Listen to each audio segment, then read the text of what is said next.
Their policy and politics are in the same place. So we have a level of abstraction, we have a level of granular, right? And the point is the way that these two commingle, I think becomes problematic where these two things meet, because your identification of the primary problem, right? I mean, this is the point. Like you don't address moneyed interest per se in the book. The primary problem is, I mean, if you just do a summary of the book, primary problem has to do more with the regulation and the handcuffing the state has done of itself. But the state doesn't do it itself. Like all of this handcuffing comes from a place, and it's either moneyed interest or it's not. And so I have no doubt that at different times. This is where I think you've really oversimplified politics. You know, one of the most amazing things about today's online left is that Sam Seder of the Majority Report is held up as their intellectual champion, their person to send in to any given situation to debate anyone, whether they be on the right or whether they be slightly to the right of Sam Seder, but still on the incredibly far left, because Sam knows what's going on, he knows how to debate, he knows the issues, and he can handle any situation. And in reality, nothing could be further from the truth. I genuinely believe that people assume that Sam Seder is this intellectual champion of the left because he looks like a nerd, because he's wearing the wrinkly button-down shirts, because he has glasses, and because he talks in an incredibly boring way, when in reality, Sam Seder is no smarter than somebody like Cenk's nephew. He's no smarter than your average random lefty person. He's just been on the air for longer, and again, he has the aesthetic of a nerd, therefore people assume intelligence. And a perfect example of this is Sam Seder interviewing Ezra Klein. Ezra Klein is the author of the book Abundance. Now, I actually downloaded this book on audiobook, and I've listened to it all the way through, which is something that Sam Seder claims that he did as well. Have you read the book? I have. Well, I've listened to the book. Let's put it that way. That's as good. And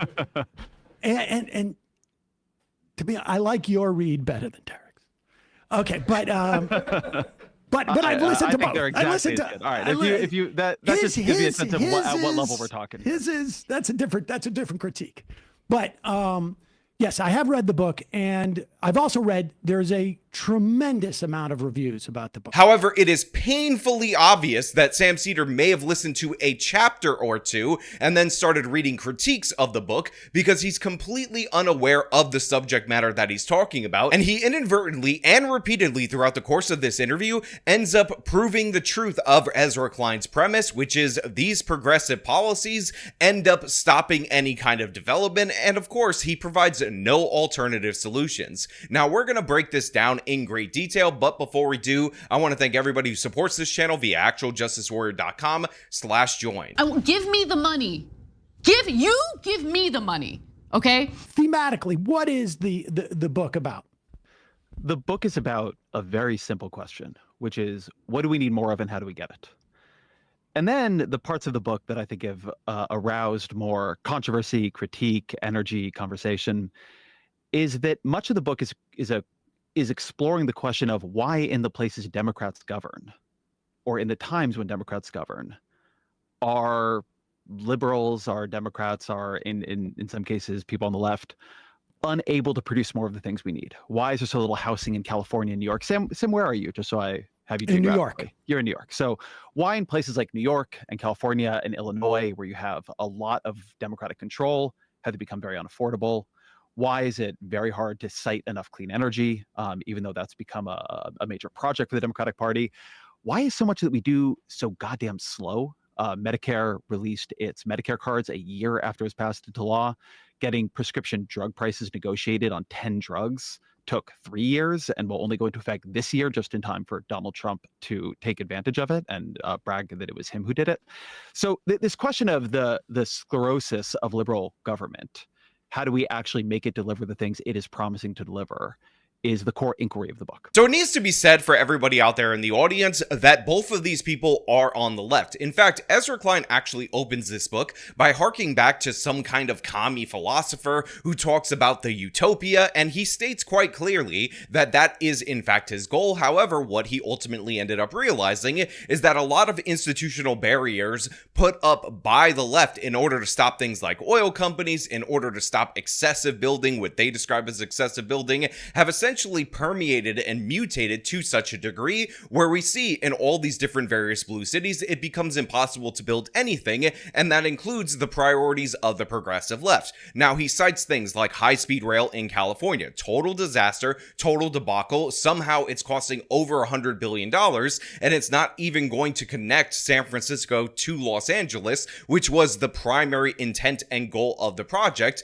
Meanwhile, in Florida, you have the Bright Line, which was built for in and around $5 billion, all with private money. In addition to that, he talks about the problems in building affordable housing or any kind of housing in blue cities, in blue states versus in red cities or in red states. And this is basically the premise of his book. Now, you would think that Sam would agree with this, that there are all these pressures and lobbying groups that are preventing the building of housing, but in reality, Sam is way off the reservation, and he thinks the actual problem in terms of housing is capitalism, and what we need to do is socialize and decommodify housing, and that will somehow produce more housing, when that is just ridiculous and absurd, and again, not backed up by the fact that red states that have less regulations and are more capitalist end up having more building. But we'll get into that in just a little bit, because Sam's overall premise is that the primary main issue is in fact money. But broadly, my critique is there seems to be an absence of, well, I think the culprits that you've chosen in some instances are correct, but broadly speaking, there's an absence of analysis of power dynamics, I think, that and the interplay of money and politics, or I should say power in our society, I think is problematic. I mean, I think that, look, there have been, questions about specific policies and assumptions.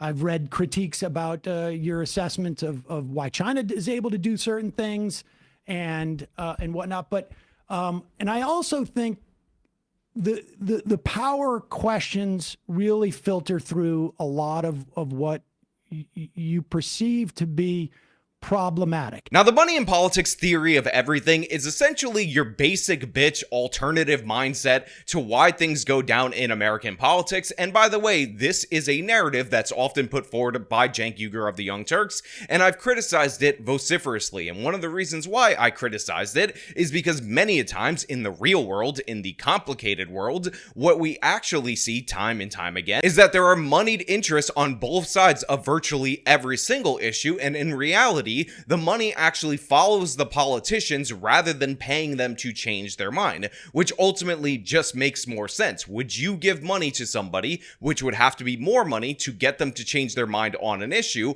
or would you give money to somebody that already aligns with you in order to support them to get them into office so they can act as an instrument on your behalf, because that's already the direction they're predisposed to go to? One is obviously more simple and more easy, but of course, the moneyed argument doesn't really make a lot of sense in terms of housing, and I'll explain why after we see them go back and forth on it for just a little bit. Texas builds more housing than California.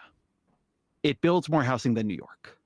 When people move to Austin and Houston and Dallas, they build homes. When people move to San Jose and San Francisco and Los Angeles, they don't. Is your view, do you find it a credible view to say that the issue is Texas has solved the corporate power problem, but California is permeable to corporate power and dominated by oligarchy in a way that Texas, or for that matter, Florida, is not? Well, I don't know if it's necessarily, I think it's not necessarily corporate power. I think what we're talking about is money. I think we're just talking about money. And so Texas has solved the money in politics problem, but California does not. Well, I can tell you that, like, if you want to compare, let's say, San Francisco to Houston, right? You just have a lot more space in Houston.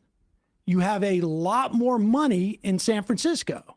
And so the power that rests with the money is more concentrated, literally, right? And has the ability in those instances to stop this housing project or that housing project. So this is Ezra Klein trying to break through the argument about corporate greed or moneyed interests in Texas versus the state of California. And Sam attempts a counter right here where he's saying, oh, well, the money is more concentrated in the city of San Francisco versus in Houston and in Texas, where it's less money and it's more spread out. Now, of course, superficially, I could see why somebody would buy into this, but the fact is, the reality is that you have the same financial interest from developers in both areas, and in fact you have greater financial interest to develop property in the city of San Francisco because the prices are so much higher, and yet you do not see the level of development that you see in Houston. And Ezra actually has a reasonable, rational explanation for this. Like,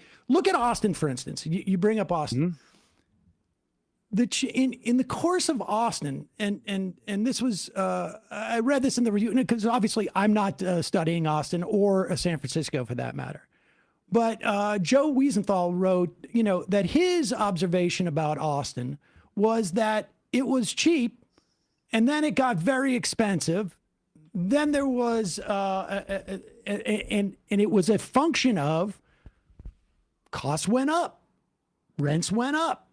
It became expensive there. Rents have gone down in Austin because they built so much. They built so much. I really want to hold on what you said the first time. Here. But San Francisco has concentrated money in a way that there was no change in the building codes, for instance. So as you see, they're starting to talk about the moneyed interest, and then all of a sudden, Ezra Klein ends up pushing back. Sam Seder doesn't like that pushback, so he does what he often does in these debates, and he ends up pivoting to somewhere else. Now, of course, in this particular case, he ended up pivoting to Austin, which is really embarrassing for Sam, because had he actually paid attention to the book that he's talking about, he would know that he obviously is wrong about everything he's saying in the city of Austin. Now, of course, a bunch of people ended up moving to the city of Austin. Rents did go up, and by the way, it got worse during the pandemic because there were building supply shortages that negatively impacted rent. I have a lot of people in Austin that talk about the rent increases that they have. However, rents are actually falling in the city of Austin,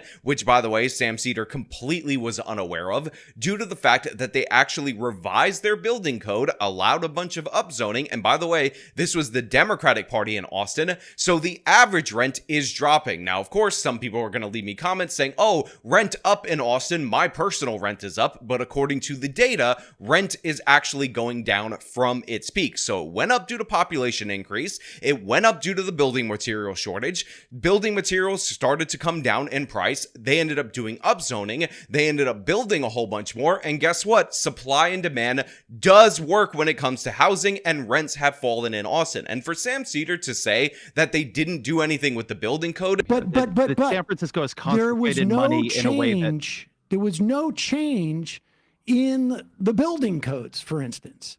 Like the argument that the building code responded in Austin. So you can just go look. When Austin very famously changed their building code is insane and absurd in every possible way, but this goes to show you how little he knows about the subject matter that he's talking about, even when it's directly covered in the book. Like the argument that the building code responded in Austin. So you can just go look. You can, I mean, I don't know if you guys are able to pull up data on the show and show it, but just go pull it up if we can. You can search Fred housing starts in Austin and San Francisco. Now, of course, Sam never pulls up this data because he'll never show information that contradicts him because he's a propagandist. But if you look up permits for cities in red states that don't have these zoning restrictions that are pro-building cities, one of the things that you'll see is that as price goes up, building permits go up. And as building permits go up, prices end up going down. And this is true not only for homes, but it's also true for rents. And by the way, in places where rent does not go down or home prices don't go down, what is actually happening is the rate of growth is slowing compared to in left-wing areas where you'll see like 10, 15, 20% jumps year over year, year after year. However, when you turn to California, and I'm a big fan of showing Los Angeles in this respect, what you ultimately end up seeing is that there appears to be no correlation at all whatsoever with with building permits and the price of property in California, which doesn't make any sense until you realize that California and the cities within California have bogged down through regulations their building process so much that they've completely severed the market signals from the appropriate market action, and therefore you're getting prices to go up. Again, this is basic stuff. If you restrict supply in the way that California does and demand goes up, prices will go up. You could just do this in general. You can look at this analysis across blue and red cities. But what is this the difference? completely- Hold on, let me just. I want to go through this example, but we can go through a bunch of them. Houston doesn't have a zoning code. That's why it's easier to build there. I mean, I was talking to a developer there, and he said, "Look, the thing everybody knows about Houston, if you're a developer, is it's a bad place to be a homeowner. It's a good place to be a developer." And this is what I mean when I say the whole book, in a way, is about power. That in these procedural questions, in this question of how do you get housing approved, what we have created in many blue cities is a lot of veto points. And that veto point can be used by corporate power. It can be used by moneyed interests. It can be used by local homeowners who are not power in the way we would normally think of them, but sure as hell are power when you're thinking about whether or not to build housing. It can be used by all sorts of players.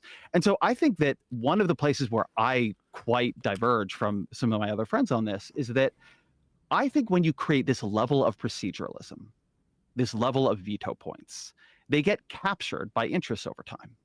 And that is a place where power can pool. Now, I think the place where I probably part, just to finish the thought, I think the place where I probably part is that I think that the left is often very attentive to power when it is coming from certain recognized villains, and much less attentive to power when it is coming from people who might in other contexts look like allies or just be local homeowners. But that can also be real power wielded in a problematic way.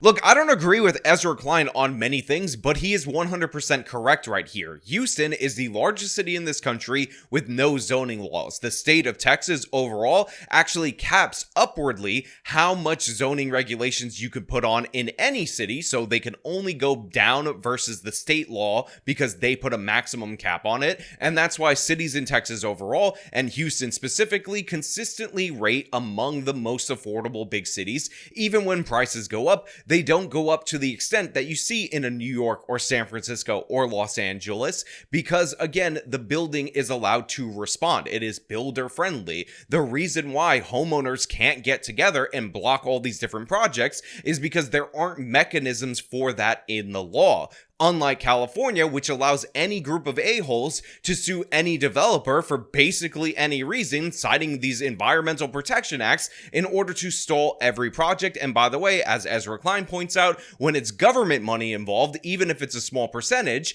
there's even more ways to litigate against development. So what you're seeing right here is not actually moneyed interests.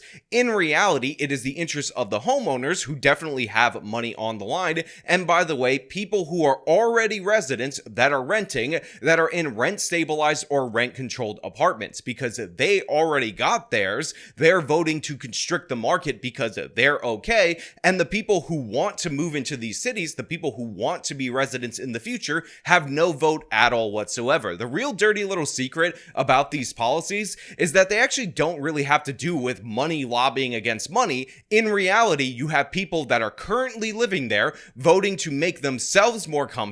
If they're in a rent stabilized unit, you see this all the time. They vote against new developments and vote against any kind of increases while they're ending up distorting the market. And then you have the people who are trying to move there that get screwed over.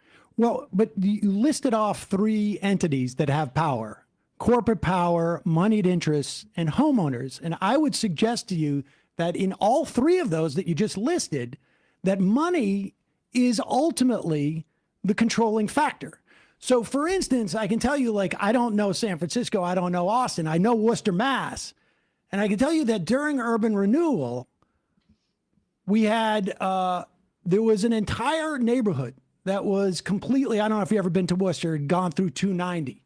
There was an entire neighborhood called Laurel Clayton, I think it was, that ended up dumping people into a housing project, Plumley Village. And it was all run by the Worcester Redevelopment Authority. It was completely streamlined. None of the other, what we would call today groups There was no equity involved in this, or equitable justice or anything like this. And the neighborhood was completely destroyed because the input only essentially came from this big insurance company and the Worcester Redevelopment Authority, which was essentially owned by the same type of people.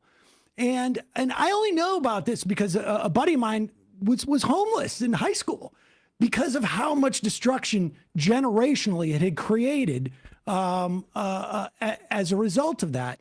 And so when you list off those three elements of power, in my mind, those are all moneyed interests. So Sam ends up bringing up an apartment development, public housing that was built in the city of Worcester, and I don't honestly care about anything he said right here. It's a total deflection to an anecdote in a very specific city in the hopes that Ezra can't address that. But then he's like, oh, it's few and far between when the people that are fighting against the development don't have money, because he obviously does not understand the situation at hand. Again, if you're in a rent-controlled or rent-stabilized apartment and you're low income, you have the same incentives as homeowners in order to prevent new building from occurring. In fact, renters in New York City consistently vote against developers because idiots like Sam Seder have convinced them that they're the real villain in this process, so projects get stalled, they get bogged down with regulations, you have more so-called affordable units being mandated on these developers, and that drives down construction. But we're talking here very specifically. The New York City is going to have to build housing that is affordable.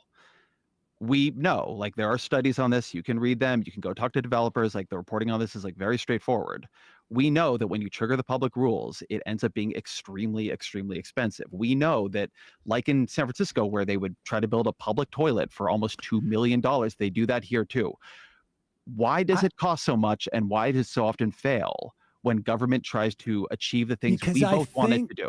I think property has been so commodified that there is such a profit incentive, such a money incentive to slow that roll, that it creates a whole litany. There's an everything. We're talking about there's an everything bagel. We're talking about projects that are past that point. Now, another thing that makes me laugh about Sam Seder's argument against Ezra Klein is that essentially he's saying that the only solution to this issue of housing in the United States of America is not to do what is done in the state of Texas, in cities like Houston, Dallas, and Austin, and let people build what is done in Nashville, Tennessee, what is done in a bunch of cities in Florida. The only solution is to decommodify housing, don't have housing as something that you could buy or sell, and declare housing a human right, which is so stupid, so unbelievably ridiculous, and honestly hilarious, because again, what we find out is all the positive outcomes of affordable housing are present in these deregulated environments. Like, I think that, let me be really meta clear here on what I'm trying to do with you, because I think you keep wanting to pull it back to where we can, let's totally premise corporations are terrible, they are bad, they're like they are your enemy. Hold on. They have their cases, agenda, sure, and we have ours. Yes, there are cases where the government is building affordable housing on land they own or they have already bought, or they are funding somebody else to build it, that is already nonprofit housing. This is just like, it's not being done for profit. We are not in a commodified system. We know that housing costs more than the commodified housing costs to build. It is fine to say that it costs more. This is a totally reasonable interpretation. That is because wealthy landowners and wealthy corporations have colluded, maybe with other figures, on rules that have made it cost more. But which of these are you going to pull apart? Right? This is the trade-offs that we are trying to force people to confront in abundance. So I told you guys earlier that Houston has no zoning, and that historically Houston has been one of the fastest growing cities in the United States of America. However, incomes grow at a level which still makes the average home in Houston affordable with the average income. This is very uncommon in American cities, and I know residents of Houston will talk about how prices are going up there and how it's harder, but again, it is not going out of whack anywhere near the level that you see in New York, California, and all these other highly regulated markets. But in addition to that, one of the things that people might not know about the city of Houston is that they actually have 6 times fewer homeless people compared to other metropolitan areas. Again, you could check these numbers for yourself. It appears that the average is in and around 300 per 100,000 homeless residents in any given metro area, but Houston is around 49 per 100,000, which is interesting because Houston is one of those warm weather cities, so they actually have natural disadvantages that allow homeless people to live on the streets. But the thing is, their no zoning, builder-friendly environment doesn't actually drive people onto the streets like Sam Seder and so many lefties argue. In fact, it appears, and it's asserted by Ezra Klein, that the opposite is true in the city of Houston. Again, the numbers speak for themselves, but Sam refuses to do that because we gotta decommodify housing because, oh my god, isn't it crazy that housing is something that you buy or sell, which by the way, works everywhere where you don't mess with it, but for some reason, we gotta cite the places that are run by these progressives that are more likely to believe what Sam believes and the disasters there as a reason to go more in that direction. I We're- don't think we're that you going can to have- say, I really want to push you here. I don't think you can say that the reason it costs more money and is so much more difficult and is so much slower to build nonprofit affordable housing than to build market rate housing is because we've over commodified housing. I just don't,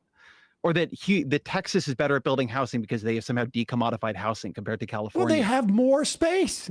They simply California's have got more plenty of space. If you go to San Jose, man, there is plenty of space.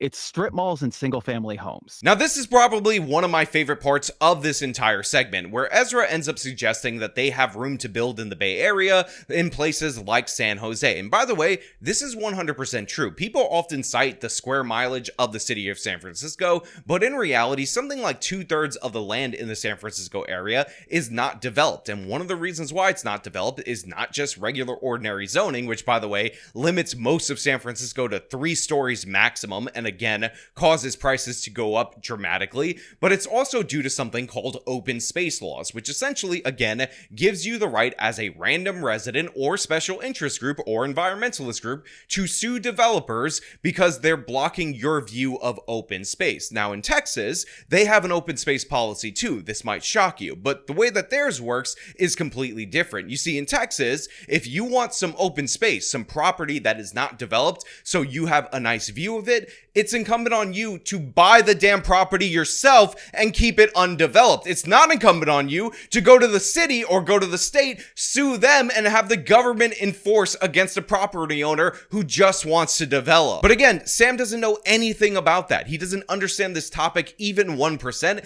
And the most amazing thing that you're going to see right here from Sam Seder, who claims to have read Ezra Klein's book Abundance, claims to have internalized the arguments, and thus read a bunch of rebuttal essays so he can argue against it, is that he is going to prove Ezra Klein's core overall point to the extreme. It is one of the richest tracts of land in the whole country, in the whole world. It could be skyscrapers. It could be Shenzhen. It is strip malls and single family homes. We have plenty of space in California.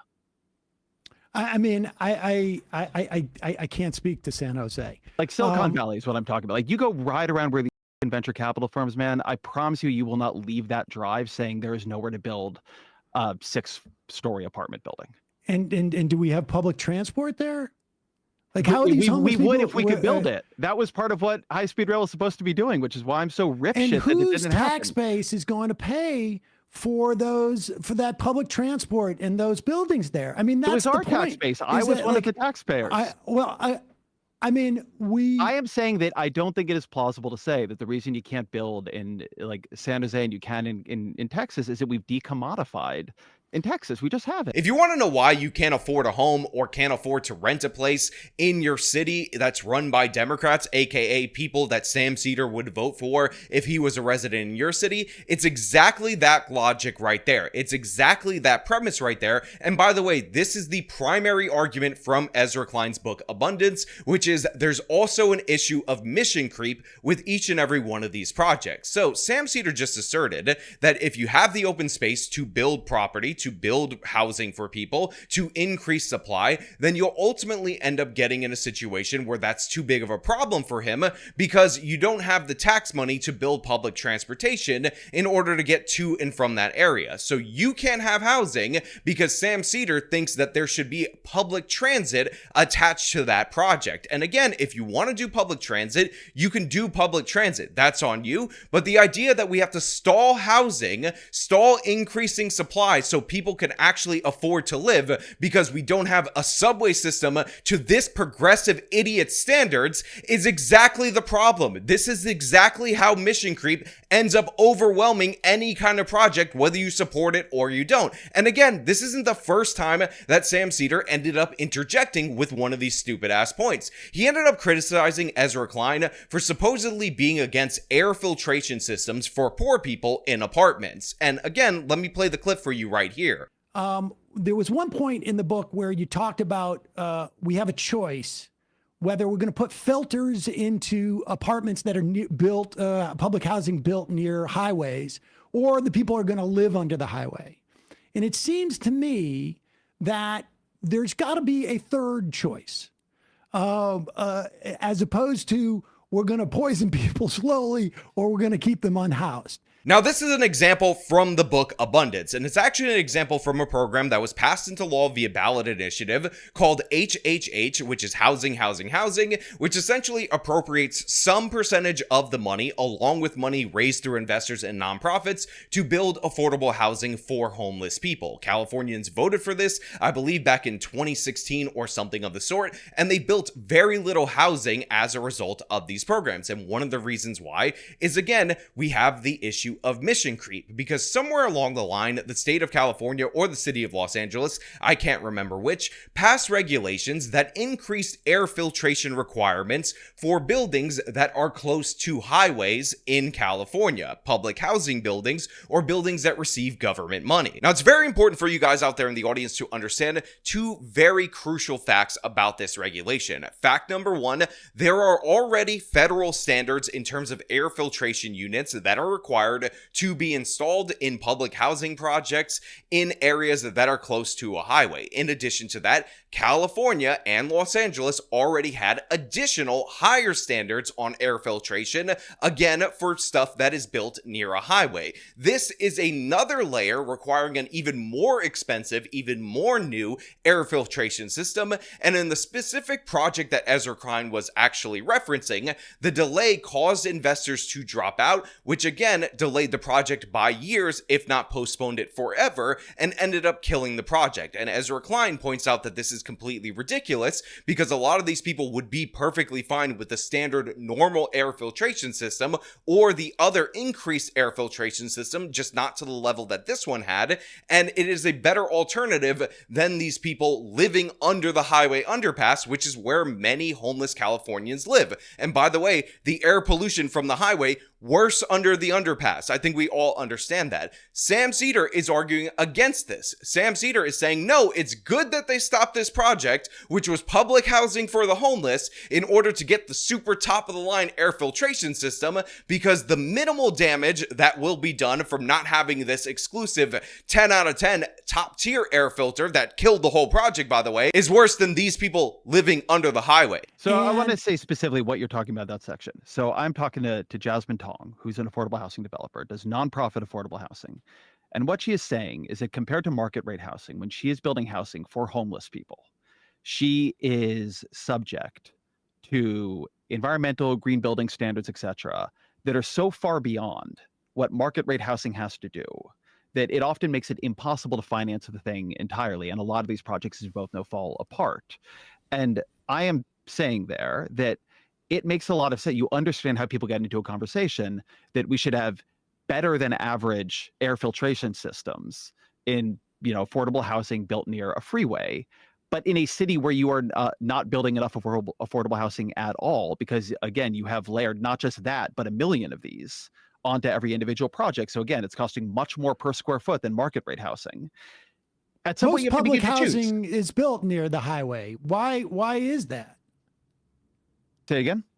Most public housing, some huge percentage of public housing is built near highways. We're not even talking. Yes, that's all. I mean, listen, we're in agreement that that's all power. But when we are talking, I am saying that we are not building enough affordable housing. I know, but affordably I'm in saying, California. why are we addressing it that far downstream the issue when we're completely eliding the issue that is upstream from that, We're which not completely eliding the issue. The whole f***ing book, man, is about wrecking these zoning codes that allow rich people to keep it out of their areas. Okay, but if you can't build it in the first place because you can't make it affordable to build, which the people who build it will tell you, I think that I've actually found the set of arguments I've had in this really productive in a way.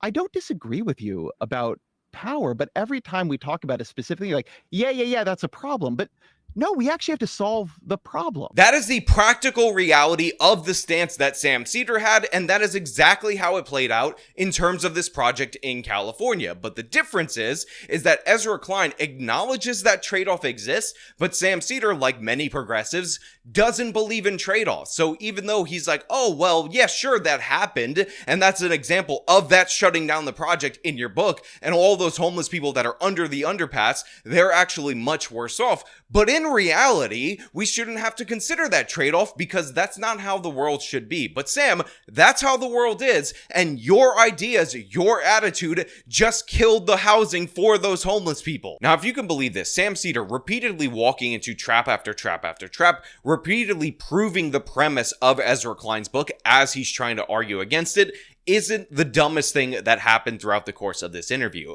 Sam Seder, if you guys don't know, and I've been on his show, and I'm just going to tell you, when you go on his show, you actually get a view of not only him, but his production staff has like 4 people that are all bringing information to him, printing out articles in order to make his arguments better. And you can actually see them, again, when you're in Ezra Klein's position, because they don't know how to obscure them in terms of what you can see as a guest, because they're not all that technically savvy. So, during the course of this conversation, Ezra Klein brings up a basic logical idea, which is increased supply when demand goes up and prices will level off. Supply and demand, basic economics. Well, guess what? Not only does Sam Seder not believe in trade-offs, he doesn't believe in supply and demand. And I would suggest, I mean, look, there was this just came out, a report by the Fed, UCLA, that specifically addressed the question of whether it was housing constraints. California Federal Reserve researchers found that constrained housing supply is relatively unimportant in explaining the differences in rising house prices among U.S. cities. Have you read the debate on this report? I haven't. But it said higher income growth predicts the same growth. Okay, well, it's controversial. I mean, I'm willing to accept that. Like I say, I'm not a housing expert. On some basic level, to contrast, right? If you have enough, things follow supply and demand. If you have enough of something, if you have too much of something, the price of it is going to fall, right? Imagine the audacity that you have to say, I'm going to interview somebody who wrote this entire book on this subject, and he did all the research for it. I'm not even really going to understand any of the arguments that he's going to put forward. And at the same time, I'm going to have the commie dorks, the commie dopes that work for me, print out little articles and send me notes that say basic things like supply and demand don't matter in terms of housing. And by the way, it's the reference of a specific study that is highly disputed, as is pointed out by Ezra Klein. And again, it is betrayed by the logic and the facts as presented in the data. Again, we can see housing prices go down in Nashville, stabilize in the DFW area, go down in Austin, go down in many cities in Florida. And even though they're not down from their pre-pandemic levels, before a bunch of people moved over there, when there was the building supply shock and all of that, they are down from their peak, and that is all due to the fact that these areas let you build, but Sam still denies it. This guy genuinely believes that the actual problem, the real culprits behind this, are people who buy land and sit on it, despite the fact that prices are high all around them, because it's not economically advantageous enough for them to put it on the market or to develop it. Again, as he's advocating advocating for restricting developers. And by the way, it is possible that this to a certain extent is a thing that is going on. But the reason people would do this when prices are high, because the market would indicate that they would do something else, is due to regulatory burdens. Again, rent control, rent stabilization. By the way, we saw this in Buenos Aires, where Javier Milei ended up getting rid of these programs. And what ended up happening was that prices dropped by about half. And the reason for that is because the available units on the market tripled, because they were being held off the market due to the fact that laws were keeping them below market levels. So that is a possibility that that could be happening, but Sam Seder's not in favor of getting rid of rent control or rent stabilization. Another reason why is, again, restrictions on developments. The fact that in these blue cities, any random a-hole can sue you for trying to redevelop your property leads to all these different various problems that don't make it cost effective, even despite the high prices, for you to develop those properties. So yeah, Sam is just wrong about everything, and the fact that he really genuinely just proved Ezra's point time and time again is embarrassing. But of course, I want to know what you guys think down in the comments below. Have you read Ezra Klein's book Abundance? Are you interested in it? And as per usual, if you like this video, you can show them by leaving a like, subscribe for more content, follow me on the social medias, support me, support links in the description of this video. This has been me talking about Sam Seder failing miserably. Till next time.